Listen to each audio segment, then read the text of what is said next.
सांसों के झूले में झूलने की विद्या, इसको सीखने में समय बिताओ। ये विद्या ब्रह्मास्त्र है, हमारी समस्त इच्छा पूर्ति का मुख्य स्रोत है। यहाँ आने और यहाँ से जाने का इकलौता रास्ता है ये। ढूंढो ढूंढो इस रास्ते को, ताकि घर लौट सको पथिक, तुम घर लौट सको।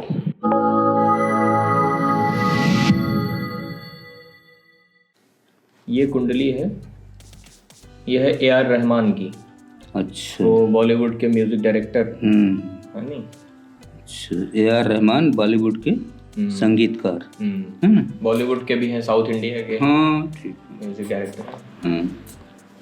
ये तो बहुत बड़े म्यूजिक डायरेक्टर। हाँ, ये तो इनको ऑस्कर मिला हुआ है। हाँ, तो A.R. रहमान की जन्म कुंडली मेष लग्न है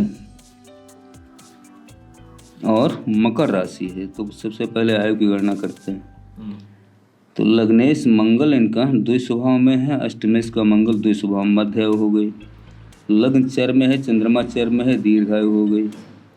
शनि स्थिर में है, चंद्रमा चर में है, मध्य आयु हो गई। दो तरह से मध्य आयु कालखंड है, इसलिए मध्य आयु के कालखंड में ये जन्म कुंडली है। तो A.R. रहमान की जन्म कुंडली मध्य आयु के कालखंड में है। अब इसमें राजयोग देखो। लग्नेश मंगल छठे घर में गया, कोई राजयोग नहीं देगा। पंचमेश का सूर्य भाग्य भाव में आ गया, ये भी कोई राजयोग नहीं देगा। नवमेश का गुरु लग्न में आ गया, उच्चाभिलाषी। कर्क इसकी उच्च राशि है, मेष राशि में बैठा 3 राशि पीछे। ये एक सबसे बड़ा राजयोग है ना, नवमेश लग्न में उच्चाभिलाषी। अच्छा, एक ये राजयोग हो गया। चतुर्थेश का चंद्रमा अपने से 7 में बैठा है, चौथे घर को बलवान करेगा, लेकिन ये कोई राजयोग नहीं देगा। सप्तमेश का शुक्र 8वें घर में आ गया, ये भी कोई राजयोग नहीं देगा। और दशमेश का शनि हो गया लाभ भाव में, ये भी कोई राजयोग नहीं। एक ही सिंगल राजयोग है ना, वो सिंगल राजयोग है गुरु का। नवमेश लग्न में उच्चाभिलाषी एक राजयोग है। एक राजयोग ये बताता है कि बड़े संघर्ष के बाद है ना, ये इतने बड़े संगीतकार बन पाए। हाँ, संघर्ष बचपन में बहुत रहा। बचपन में बहुत रहा। ये वो पियानो बजाते थे। हाँ। एक साउथ इंडिया के बहुत बड़े म्यूजिक डायरेक्टर थे, इलैयाराजा। उनके बैंड में ये पियानो बजाते थे। हाँ, वही तो ये इस कारण से है, सिंगल राजयोग के कारण। अच्छा, अब धन भाव देखो। धन भाव का मालिक शुक्र अपने से 7 में बैठा वृश्चिक राशि में, उच्चाभिलाषी। मीन इसकी उच्च राशि है, उससे 4 राशि पीछे बैठा, लेकिन धन भाव को देख रहा है यहाँ पे, इसलिए। और राहु यहाँ उच्च का बैठा है, वृषभ राशि में राहु उच्च माना जाता है। तो ये शुक्र और राहु मिलकर के इनके धन भाव की स्थिति को बलवान कर रहे हैं, है ना। अच्छी स्थिति है धन की।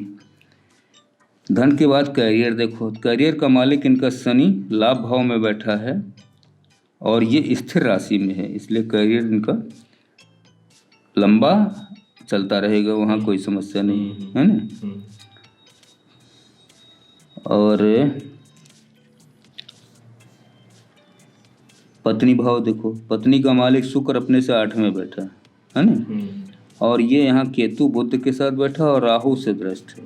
7, 8, 9, 10 शनि से भी दृष्ट, यानी पत्नी के स्वास्थ्य को ये प्रभावित करेगा, है ना। पत्नी इनके स्वास्थ्य को ये प्रभावित करेगा, राहु और शनि।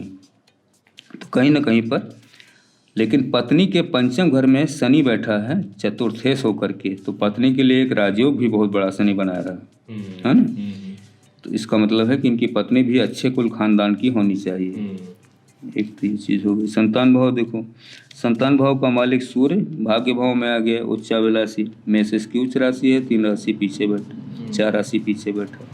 संतान भी बढ़िया है, ठीक ठाक है ना, कहीं कोई दिक्कत नहीं। तो कुल मिलाकर के ये जन्म कुंडली अच्छी स्थिति में है।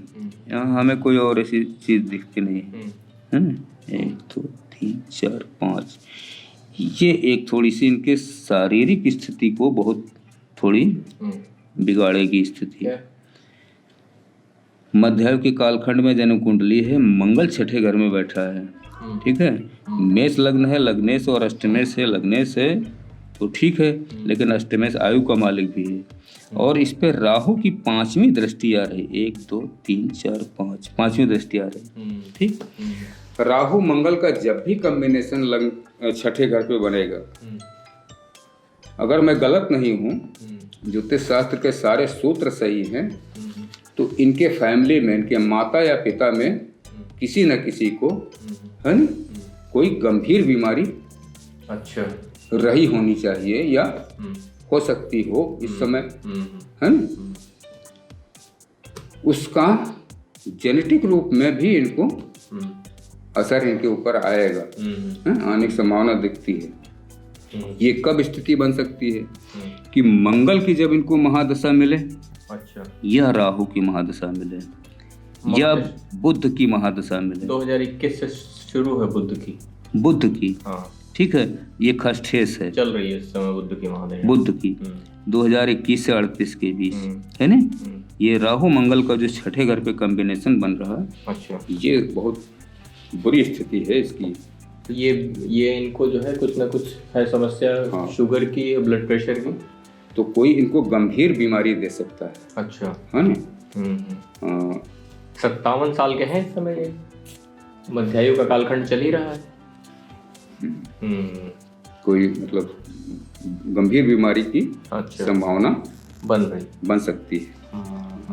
ये स्थिति है। अच्छा, ये इनकी कुंडली में जब गुरु की महादशा स्टार्ट हुई थी 1986 से 2002, इसमें इनका बना करियर, हाँ, वो तो सीधी सी बात है। जब नवमेश लग्न में आ गया उच्चाभिलाषी, तो एक राजयोग दे दिया। और जब शनि आया है तो इनका बढ़िया चला, और जैसे बुध आया 2021 से बॉलीवुड में काम बंद हो गया इनका।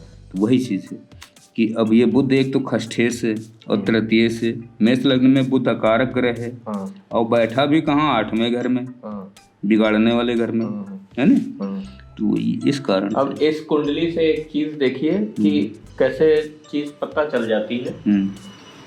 इतना टैलेंटेड आदमी है, जिसने इतना सारा काम किया बॉलीवुड में और साउथ इंडिया की फिल्मों में, ऑस्कर सबसे बड़ा अवार्ड इनकी फील्ड का, वो भी इनके पास में।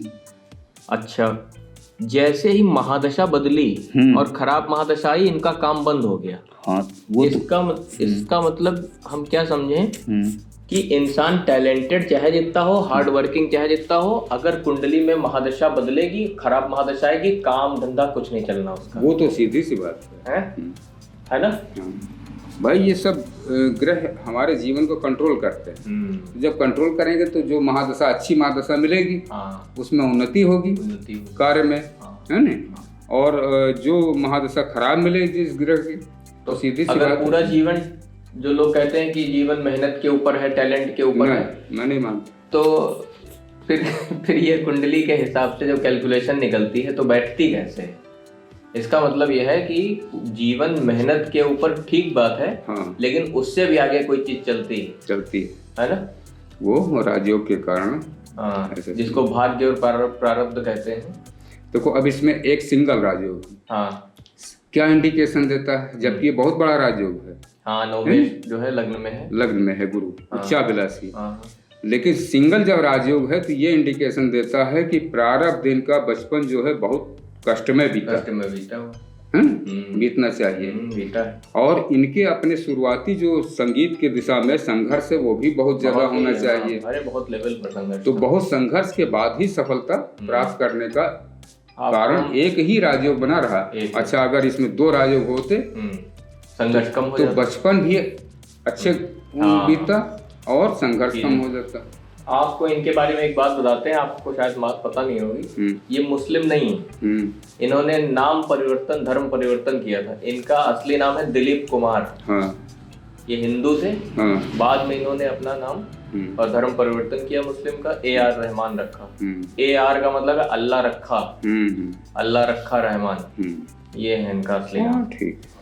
तो ये चीज जरा हमको बताइए कि कुंडली में इसका कोई कैलकुलेशन होता है कि मानसिक दशा जब आदमी की बदलती, जैसे उसको एक धर्म में नहीं सेटिस्फैक्शन मिला, दूसरे धर्म में गया, तो नहीं, वो हमने कहीं इनका पढ़ा है, इनके AR रहमान के बारे में, कि इनके साथ कोई प्रॉब्लम हुई थी, क्या है नहीं? हाँ। तो इनकी माता जी ने कोई मनौती मानी थी या क्या था कि अगर ये ठीक हो गया तो मैं ये इस्लाम स्वीकार करूँगी।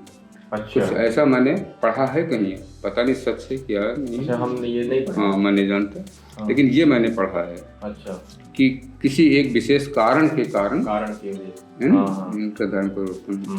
ठीक हुआ। अच्छा, इसमें इस कुंडली में ये रहेगी जैसे गुरु और चंद्रमा जो है केंद्र में है, ये गज केसरी बनाएंगे। गुरु से 10वें चंद्रमा है, गज केसरी तो बनाएंगे। हाँ, दृष्टि का गज केसरी बनेगा ना। हाँ, वो ठीक है भाई। लग्न से है ना, या गुरु से या चंद्रमा से। चंद्रमा से होगा तो गुरु लेना पड़ेगा, गुरु से है तो चंद्रमा लेना है ना। तो अगर इसको उल्टी दिशा से देखो तो चंद्रमा से चौथे गुरु है, तो गज केसरी तो बनाएगा। लेकिन जब गुरु ही एक राजयोग दे रहा है तो गज केसरी राजयोग का उसकी कोई जरूरत ही नहीं पड़ेगी। और ये इनके व्यवहार में एक चीज है, स्वभाव में, कि बहुत ही शांत रहते हैं। शांत वो इसलिए रहते हैं कि लग्न में ही गुरु बैठा है, बिल्कुल बातचीत नहीं करते। और ये शनि की तीसरी दृष्टि आ रही लग्न पे। अब सीधी सी बात है कि शनि की अगर यहाँ नीच दृष्टि आ रही लग्न पे, वहाँ गुरु उच्चाभिलाषी बैठा है ना, तो ये शनि इनकी महत्वाकांक्षाओं को डाउन करेगा तीसरी दृष्टि डाल करके, है ना। और एक तरह की परवज्या लग्न पे बना देगा। परवज्या धारक का स्वभाव हमेशा शांत होता है, बहुत कम बोलने वाले होते हैं, लेकिन वो अपने कार्य में बहुत गुणवान होते हैं। कार्य में पूर्णतया निपुण होते हैं, लेकिन शांत स्वभाव के होते हैं। उनके अंतःकरण के बारे में कोई नहीं जान सकता कि इनके मन में कब कौन सा विचार चलता है, क्योंकि वो इसकी बताते नहीं किसी को, अपनी बात अपने में ही रखते हैं। तो वो प्रवज्ञा के कारण है, शांत स्वभाव इनका, उसी की वजह से होता है। अच्छा, एक चीज बताइए, हम लोग कभी चर्चा कर रहे थे कि इस शरीर में जो है वो 8-9 चक्र होते हैं। उसमें से एक चक्र है, उसके बारे में बताइए। आज्ञा चक्र। आज्ञा चक्र, अब सहस्त्रार्थ 7 चक्र होते हैं। मूलाधार, स्वादिष्ठान, मणिपुर, अनाहत, विशुद्धि, आज्ञा, सहस्त्रार्थ, है नहीं। सहस्त्रार्थ की चर्चा हम पहले कर चुके हैं। सहस्त्रार्थ एक बार चर्चा, है नहीं। अब आज्ञा चक्र की आओ। तो कहते हैं कि शरीर में जब भी आत्मा का प्रवेश होता है वो ब्रह्मरंध्र से होता है।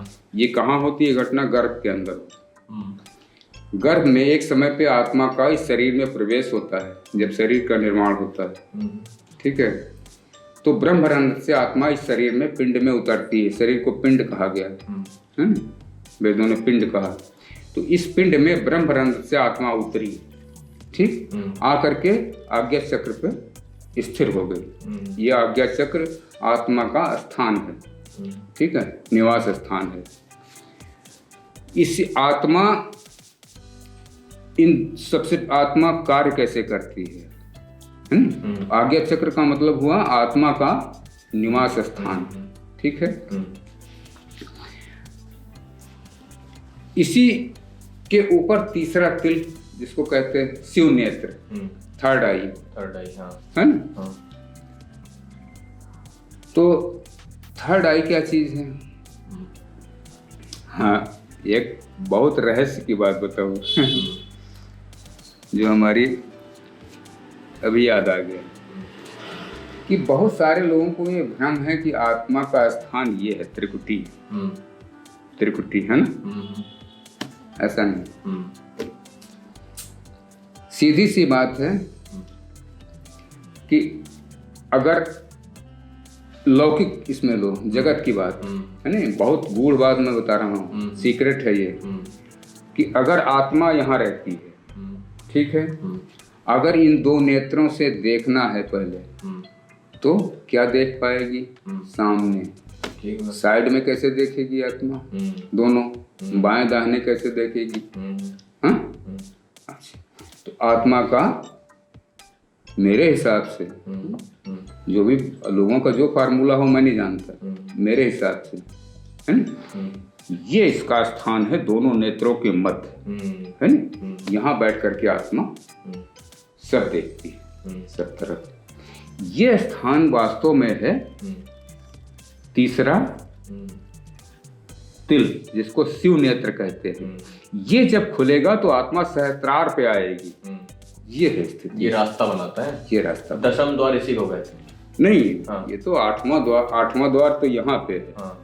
है ना? दशम द्वार शरीर के बाहर है। दशम द्वार तो शरीर के बाहर, दशम द्वार यहाँ इसको इंग्लिश में सोलर प्लेक्सस कहते हैं। हाँ। यहाँ सारी नाड़ियां आके जुड़ती हैं। हाँ, ये आत्म में। हाँ, हाँ। यहाँ तीनों नाड़ियां हैं, ईड़ा पिंगला सुषुम्ना, तीनों नाड़ियां हैं जुड़ती हैं। यहाँ जुड़ने के बाद यहाँ पे ये जब द्वार खुलता है तो इन तीन नाड़ियां की ऊर्जा एक में आ जाती है, सिंगल में, है नी? हाँ। वो आत्मा कहलाती है। वो जाती है ब्रह्मरंध्र पे, परमात्मा का दर्शन करती है। ब्रह्मरंध्र तक इस पिंड के अंदर व्यवस्था है नी? इसीलिए शरीर के आधे भाग में एक नाड़ी काम कर रही है, आधे भाग में एक नाड़ी, और बीच में जो है सुषुम्ना। श्री कृष्ण जी ने गीता में जो कहा है उसका जो भावार्थ है वो मैं बता देता हूँ कि ब्रह्म पर्यंत सारे लोग पुनरावर्ती हैं। यानी कि इस ब्रह्मरंध्र के अंदर जितनी आत्माएं वास कर रही हैं वो पुनरावर्ती आवागमन के चक्र में है। ठीक है? जब ब्रह्मलोक से यानी कि इस पिंड से जब बाहर जाएगी आत्मा, तब जा करके वो मुक्ति की अधिकारी होगी। तो ये चीज है। तो ये आज्ञा चक्र है। आज्ञा चक्र जिनका जागृत होता है उनकी मेधा शक्ति, ज्ञान बहुत विस्तार ले लेता है ना? वो बहुत ज्ञानी हो जाते हैं। एक बहुत रोचक जानकारी मैं बताऊं कि जो बच्चे बचपन से ही सारी चीजें याद कर लेते हैं एक बार में ही, है ना? बहुत सारे यूट्यूब पे देखते नहीं बच्चे, टीवी पे देखते हैं कि 12-13 साल या 5-6 साल की उम्र में वो सारी जानकारी संसार की उनके माइंड में है। सीधी सी बात है कि ऐसे बच्चों का जन्म से ही आज्ञा चक्र कुछ न कुछ मात्रा में जागृत है, तभी उनके अंदर ज्ञान वो पूरा समा जाता है एक बार में ही। वो चीज है। तो इसका मतलब है कि ऐसे जो बच्चे होते हैं, इंसान होते हैं, ये लोग आत्मज्ञान के लिए पात्र ज्यादा है ना? लेकिन वो संसार में चूंकि मन एक ऐसी विलक्षण शक्ति है कि वो उसको संसार में उलझा देती है ना? अब प्रसिद्धि मिलेगी, पैसा मिलेगा, है ना? छोटे छोटे बच्चों को या कहीं कोई रिसर्च में चला जाएगा, वैज्ञानिक बन जाएगा, तो वो उस डायरेक्शन में टीवी पर आने लग जाते हैं, तो बस सब गेम वहीं खराब हो जाता था। वहीं खराब हो जाता। हाँ। तो आज्ञा चक्र जो है, और ये एक चीज और हमने पढ़ी सुनी है कि आज्ञा चक्र, आज्ञा क्यों है इसको, आज्ञा देता है, क्या क्या सीन है ये? ये वास्तव में है शरीर के अंदर जो ज्ञानमय कोश है, ज्ञानमय कोश को आज्ञा चक्र कहते हैं। ज्ञानमय कोश का मतलब है कि अगर ये आज्ञा चक्र खुला, ठीक है, तो बहुत सारा ज्ञान है, भूत भविष्य वर्तमान का वो मनुष्य को हो जाता है, होने लगता है। बहुत सारे लोगों को जो पूर्वाभास होता है वो भी आज्ञा चक्र कुछ ना कुछ मात्रा में जागृत उनका होता है, जन्मजात। तो तभी ये जो लोग ये फोरकास्टिंग करते हैं, बाबा बेंगा और ये नास्ट्रादामस जैसे लोग, इनका आज्ञा चक्र कुछ न कुछ मात्रा में जागृत रहा होगा, तभी ये भविष्यवाणियां करते थे। तो ये एस्ट्रोलॉजी का आज्ञा चक्र से बहुत रिलेशन है क्या? बहुत रिलेशन है। बिना आज्ञा चक्र के एस्ट्रोलॉजी कुछ काम नहीं करेगी ना? कुछ नहीं काम करेगी। और दूसरी चीज है कि इसको कोई अपनी मेमोरी में फीड भी नहीं कर सकता। ये एस्ट्रोलॉजी के फॉर्मूलाज को नहीं कर सकते। कैसे करें? इसके इतने फंडामेंटल, हजारों फंडामेंटल, एक फंडामेंटल नहीं चलता। अगर मैं एक कुंडली का फंडामेंटल डिस्कस करने लगूं, 12 भावों का और 9 ग्रहों का, कई दिन तो 1 साल लगेगा पूरा। 1 साल लगेगा पूरा, 1 वर्ष लगेगा इसके सारे फंडामेंटल। 12 राशियों का मतलब ये 12 महीने। हाँ, तो वो चीज संभव नहीं होती। तो इसीलिए बहुत सारे एस्ट्रोलॉजर किताब का सहारा लेते हैं। और इसी वजह से ये बात सही है क्या कि इसी वजह से एस्ट्रोलॉजी में 2 पार्ट हैं, एक फलित है, और दूसरा वो क्या बोलते हैं इसको, एक होती है एस्ट्रोनॉमी, एक एस्ट्रोलॉजी, है ना? तो एक होती है एस्ट्रोनॉमी का मतलब है कि समस्त तारामंडल का ज्ञान, और एक होता है कि इन तारामंडलों का या ग्रहों का प्रभाव। 2 चीजें। तो प्रभाव का अध्ययन करने वाले बहुत कम ज्योतिषी होते हैं। सिद्धांत, संहिता और होरा ज्योतिष के 3 अंग हैं। ठीक है? सिद्धांत, किस सिद्धांत पे ये सब चल रहा है यूनिवर्स, ठीक है, या गैलेक्सी। सिद्धांत संहिता, फिर उनकी संहिता का अर्थ है कि उनके नियमों को वो कहीं लिखना, लिपिबद्ध करना, है ना, वो संहिता हो गई। फिर उन ग्रहों का जो प्रभाव आएगा यहाँ जीव जंतुओं पर, प्रकृति पर, अरे सब पेड़ पौधों पर, उसका फल क्या होगा, वो है होरा। इसलिए ज्योतिष शास्त्र में जब ये हम लोग कुंडली पढ़ते हैं, फल प्रिडिक्ट करते हैं, प्रिडिक्शन करते हैं, ये दरअसल होरा है, होरा शास्त्र है। हम लोग इसमें सिद्धांत नहीं बताते, है ना, कि कौन सा ग्रह कितनी डिग्री पे और कब गोचर करेगा क्या। ये एकदम वैसे ही है कि जैसे आईएएस बनने के लिए बहुत सारे लोग तैयारी करने जाते हैं और आईएएस एक बनता है, उसके बाद वो चलाता है पूरा शहर, और वहाँ कोचिंग में पढ़ाई की जाती है वो चीज। तो ये क्या चक्कर है कि फलित ज्योतिषी बहुत कम क्यों होते हैं? कोई बिरला ही फलित ज्योतिष में होता है जो लगातार जो है वो कुंडलियों का पर कैलकुलेशन कर रहा होता है। ज्यादातर लोग ज्योतिष सिखा रहे होते हैं, ऐसा क्यों होता है? दरअसल होता ये है, अपने अपने रुचि होती है। बहुत सारे लोगों को ये है कि चलो ठीक है, हम इसको आगे बढ़ाएंगे, है ना, और लोगों को सिखाएंगे। नहीं, हम ये नहीं पूछ रहे हैं, हम दूसरी चीज पूछना चाह रहे हैं। हम पूछना चाह रहे हैं इसका आज्ञा चक्र से रिलेशन है क्या? क्या आदमी की इंट्यूशन और उसकी जो प्राकृतिक शक्तियां हैं वो फलित की तरफ ज्यादा जुड़ी हुई हैं? सिखाने उखाने से कुछ नहीं जुड़ा हुआ कहीं? हाँ, फलित की तरफ ज्यादा जुड़ी रहती है, क्योंकि अब तो ये भाई आधुनिक काल में तो ये धन कमाने का एक माध्यम है ना, ज्योतिष शास्त्र। तो सीधी सी बात है, फलित पर ही ज्योतिषी या एस्ट्रोलॉजर ध्यान देगा। ठीक बात है ना? भाई हम लोग फलित पर ही तो ध्यान देंगे। अब कौन सिद्धांत लेके बैठे और संहिता लेके बैठे, और उसका किसी के लिए कोई मतलब भी नहीं, उसका फायदा भी नहीं किसी का, वो हित की बात ही नहीं। जो हमको लग रहा है ज्योतिष विज्ञान सिखाना हित की बात कम है, उसका कैलकुलेशन बैठ के करना किसी कुंडली के ऊपर, वो हित की बात ज्यादा है। वो ज्यादा है ना भाई। आप किसी को कुंडली का कैलकुलेशन करेंगे, प्रिडिक्शन करेंगे, वो कोई समस्या है उपाय बताएंगे, तो वो उसके लिए लाभकारी है। आप उसको सिखा रहे हैं, चलो स्टूडेंट है, पढ़ा रहे हैं, ठीक है, पैसा मिल रहा वहां से, कोई दिक्कत नहीं है। लेकिन अब वो स्टूडेंट जब आगे कोई अपना कार्य करेगा तभी तो उससे धन अर्जित करेगा, है ना। तो वो तो ठीक है, स्कूल चलाना तो कोई बुरी चीज नहीं है, लेकिन ऐसा नहीं है कि केवल स्कूल ही लोग चला रहे हैं, मतलब लोग प्रेडिक्शन भी करते हैं। हाँ, वो भी विद्या आनी चाहिए कि जिससे कैलकुलेशन करके सामने वाले की प्रॉब्लम सॉल्व की जा सके। और दूसरी चीज है, इस पे शोध भी निरंतर होना चाहिए। आप ये मत मान के बैठिए नहीं, जैसे हमने एक दिन कहा था कि शुक्र, आधुनिक काल में शुक्र भारत के लिए स्त्री का कारक है। ठीक बात। शुक्र ग्रह स्त्री का कारक है और सुख का कारक। ये जितना वैभव है लक्ष्मी का कारक है ना, और एक मर्यादा का भी कारक है, गुरुत्व होने के कारण, गुरु तत्व है ना। सही बात। क्योंकि मीन राशि में शुक्र उच्च का होता है। लेकिन अगर इसको पश्चिमी सभ्यता में ले लोगे तो क्या होगा? वहां तो कोई गुरुत्व नहीं, कोई मर्यादा नहीं है। आज शादी हुई, कल तलाक होगा, लिव इन रिलेशन में रह रहे हैं लोग, बिना शादी और लिव इन रिलेशन के भी लोग रहते हैं। वहां शुक्र का माने दूसरा हो जाएगा। इसीलिए पाराशर ऋषि ने लिखा है कि देश काल और परिस्थिति के अनुसार होरा शास्त्र की गणना करनी चाहिए और उसका फलादेश करना चाहिए। वो वही जो आप बात कहते हैं कि अगर एक राजयोग है, मिडिल क्लास में पैदा हुआ आदमी तो अपर क्लास में चला जाएगा बस। और अगर अपर क्लास में एक राजयोग है तो वो और ऊंचे निकल जाएगा। मतलब सीढ़ी है। देश काल परिस्थिति ज्यादा इम्पोर्टेंट है कैलकुलेशन से, उसको ध्यान में रखते हुए कैलकुलेशन होती है ना। अरे बहुत सारे सूत्र हैं, हजारों सूत्र हैं, कहाँ तक हम इसकी व्याख्या करें। और वो जो एक बात है कि जैसे फलित की बात हो गई, आज्ञा चक्र की हम बात कर रहे थे, शुक्र का एक सूत्र मैं और बता देता हूँ। मतलब हमारे अपने शोध बड़े निराले हैं। 2000 से मैं इस पर रिसर्च कर रहा हूँ। बहुत कम लोगों को ये जानकारी है कि शुक्र जिस दिन जिसकी जन्म कुंडली में मंगल के घर में बैठा हो, मेष राशि में या वृश्चिक राशि में, है ना, वो किसी और दूसरे ग्रह से पीड़ित हो या न हो, शुक्र है ना, उस आदमी में कामुकता ज्यादा होगी।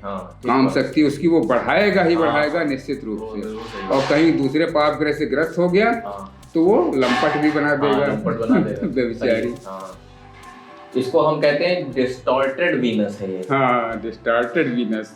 हम इसको हम अपनी डायरी में लिखे थे कि ये डिस्टॉर्टेड वीनस है। गुरु मकर में बैठ जाएगा, चोर बना देगा। चोर बना देगा। बताइए, वही ज्ञान का प्रतीक है। वो ज्ञान का दाता अगर नीच में आ जाए तो चोर भी बना बना देगा, सकता है। क्योंकि शनि के घर में बने, शनि से ही चोर वृत्ति आती है। वो सही है। तो इसमें अगर बहुत मजेदार है इसका सोच। हाँ, मतलब आप सोचिए कि इसमें अगर उतरे ना गहरे, अरे बहुत तो मजा। इसमें बड़ा गेम होते हैं। तभी तो जैसे जब अब ये जो आपका भाई तरीका है, हम एक लड़की की किसी कुंडली मैंने देखी, साथ में घर में शुक्र मंगल के घर में बैठा था, मैं समझ गया तो मैं हंसने लगा। तो पूछी क्यों हंस रहे हैं? तो हमने कहा तुम्हारा एक तो बॉयफ्रेंड है नहीं, हाँ कितने हैं जरा गिन के बताओ हमें। हाँ तो वो बताई, तो कही आप कैसे जाने? हाँ तो हम कह हम सब हाँ, यही तो पढ़े हैं और यही क्या तो पढ़े पढ़ते थे। हैं, सही बात है। तो ये चीज़। हाँ। अच्छा, ये आत्मज्ञानी की विद्या है। हाँ है, और हमने देखा कि हमने थोड़ा सा हिस्ट्री का जो है वो किया, रिसर्च की, तो पता चला कि ज्योतिष विज्ञान पिछले 3-4 हजार सालों से आत्मज्ञानी के हाथ में पड़ा नहीं। पढ़ा नहीं भाई, अगर देखा जाए तो अरस्तु, हाँ, हैं? सब ज्योतिष जानते थे, सब जानते, प्लेटो, अरस्तु, हाँ, है नहीं? और क्या? चाइना में न जाने कितने लोग प्राचीन आत्मज्ञानी थे। ज्यादातर उर्दू के राइटर मुंशी प्रेमचंद लोग ज्योतिष खूब जानते थे। हाँ, खूब जानते होंगे। तो ये तो चीज होती है। आत्मज्ञानी ज्योतिषी ही जो है वो परमार्थ कर सकता है। अगर मैं एक एक ग्रह के, है नहीं, अच्छे और बुरे गुणों का वर्णन करना लगूं, अरे तो बहुत समय लगेगा, हम वीडियो नहीं बना पाएंगे। हाँ। इतनी बड़ी बड़ी वीडियो होंगे, आदमी बोर हो मजेदार जाएगा। चीज ये है कि ये सारी चीजें मैंने शोध भी की हैं और उसके बाद इसको कुंडलियों पे देखा भी है हाँ, है नहीं? वो प्रिडिक्शन में उतरते हुए देखा, तब मैं इसको मानता हूँ, ऐसे नहीं मानता हूँ। ये तो भाई, चलिए ठीक है, बहुत लंबी हो गई ये वाली वीडियो। चलो, तो बाकी ए आर रहमान की जन्म कुंडली ठीक है। हाँ, ठीक कुंडली में, लेकिन कुंडली में राजयोग होते हैं तभी कुछ होता है ना, वरना तो नॉर्मल जीवन ऐसे बीत जाता है, वो खाने कमाने वाला। और क्या? अंतर श्रृंगार की वियोग से संयोग की यात्रा में जो संचारी भाव चलता है, वो अनाहत चक्र पर चोट करता है, उसे खोलकर मुक्त कर देता है। स्नायु तंत्र सजीव होकर ब्रह्मांड यानी पंचम तत्व में विलीन होने के लिए तत्पर हो जाता है। जिस शरीर में यह प्रक्रिया घटित होती है वो तत्काल अशरीरी हो जाता है। जो शरीर इस शरीर को देखता है वो शरीर अशरीरी की यात्रा में जाने को उमड़ने लगता है। ब्रह्मांड की आदि शक्ति जो मोह के प्रभाव में रहती है मुक्त हो जाती है और दोनों शरीर अशरीरी में संभोग कर लेते हैं। पर यह नारायण की स्थिति नहीं है। यह घटना मन के नियंत्रण में है। इसे ज्ञानी जान नहीं सकता, क्योंकि ज्ञानी मन के द्वारा छला हुआ एक नर या नारी है जो सुषुप्तावस्था में है। उसके जागने में बहुत समय है अभी। सच्चे गुरु का इंतजार और सच्ची मेहनत की कमी। सच्चा गुरु यदि मिल भी चुका हो फिर भी सच्ची मेहनत की कमी। गुरु सिर्फ चाबी देता है, अगर ताला खोलने की यादें अब चेतन में न पड़ी हूं तो चाबी एक खिलौना मात्र है। खेलो और छोड़ दो। भटको इस ब्रह्मांड में, यही तुम्हारी नियति है। भटको